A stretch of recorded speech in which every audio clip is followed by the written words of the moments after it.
Muy buen día, mi nombre es Juan Pablo Molina Jiménez, soy estudiante del programa de Ingeniería Electrónica, actualmente adscrito al curso de Electrónica de Potencia de la Universidad Nacional Abierta de Defensa UNAD. A continuación presento mi documento de identidad.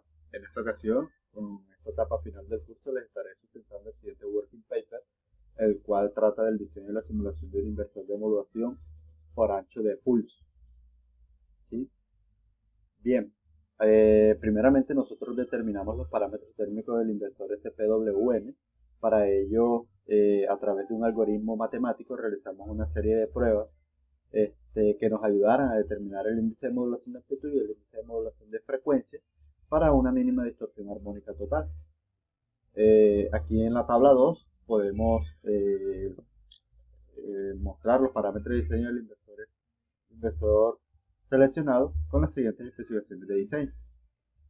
Seguidamente procedimos a hacer el cálculo del voltaje y la frecuencia para la señal triangular a través de esta ecuación que relaciona el índice de modulación de amplitud, que es igual al voltaje de la señal de control entre el voltaje de la señal triangular. Despejando el voltaje de la señal triangular nos dio un valor de 3.9 voltios. De igual modo, para el índice de modulación de frecuencia, despejando la frecuencia de la señal triangular, nos dio una frecuencia de 780 Hz.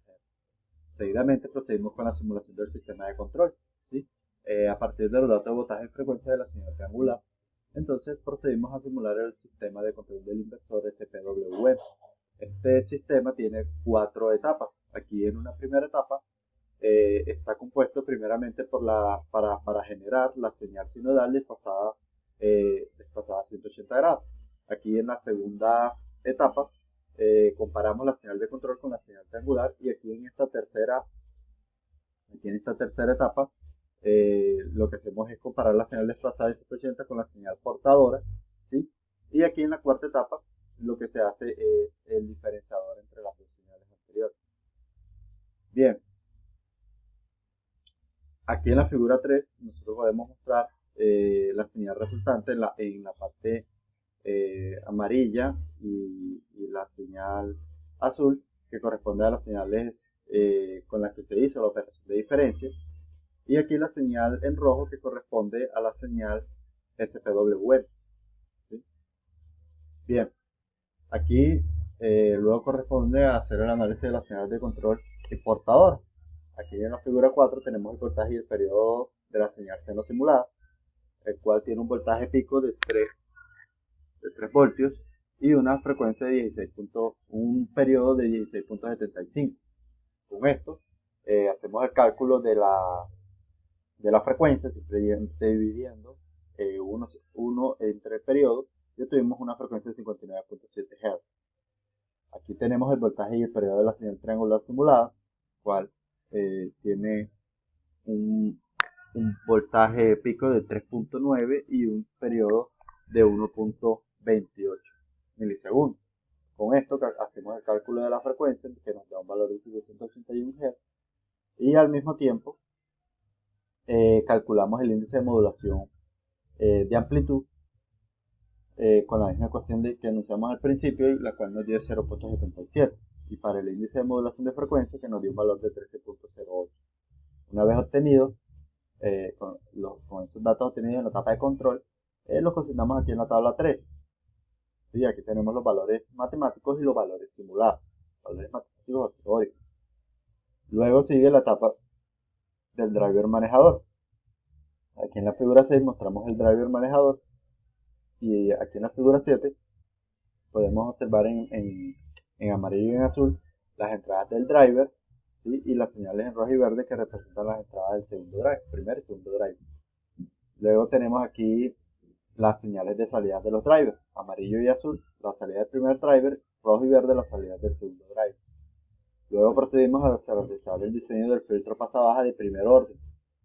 ¿Sí? Para ello necesitamos obtener los siguientes parámetros. Primeramente, la frecuencia de corte mínimo, que representa la siguiente ecuación. ¿Sí? Dando por un valor de 10 por la frecuencia de paso, tenemos una frecuencia de corte mínima de 597 Hz. Luego, para la frecuencia de corte máxima a eliminar, obtuvimos un valor de 78 Hz. Luego calculamos la frecuencia de corte promedio, sumando esta frecuencia de cortes y dividiéndolas entre 2. Después, por por teoría, tenemos que la frecuencia de corte promedio es igual a 1 sobre 2pi por la inductancia por la capacitancia. De aquí nosotros podemos despejar la inductancia, la cual nos dio un valor de 1.02 GHz. Con estos parámetros de diseño del filtro pasa-baja ya podemos proceder a realizar los cálculos de diseño para el transformador elevador. Bien, aquí nosotros tenemos en la figura 9 el esquema para el diseño del transformador. ¿Sí? Se pide que este transformador tenga a la salida una señal sinodal de 60 Hz y 100 voltaje RMS. Entonces, primeramente, procedemos a calcular el voltaje a la salida del puente H, que este voltaje es de 5.05 voltios y el cual será el voltaje del lado primario del transformador. Entonces, aplicando esta ecuación, el inductor primario, que es igual al voltaje primario sobre el voltaje secundario por el inductor secundario, despojamos la inductancia de la bobina primaria, que es igual a 0.3. Luego aquí tenemos ya el circuito y la señal resultante del sistema conversor de C a C, finalmente, la cual lo que hacemos es compilar la parte de los drivers y la parte del puente H que hemos realizado anteriormente. Entonces aquí tenemos en la figura 10 la señal de salida del circuito conversor, que es una señal que tiene un voltaje pico de 120.75 voltios y una frecuencia de 16.67 milisegundos. ¿Sí? Entonces, aplicando la ecuación matemática para cada frecuencia, se tiene que estar igual a 60 Hz. Bueno, con esto finaliza esta etapa de diseño y simulación del inversor de PWM. Muchas gracias.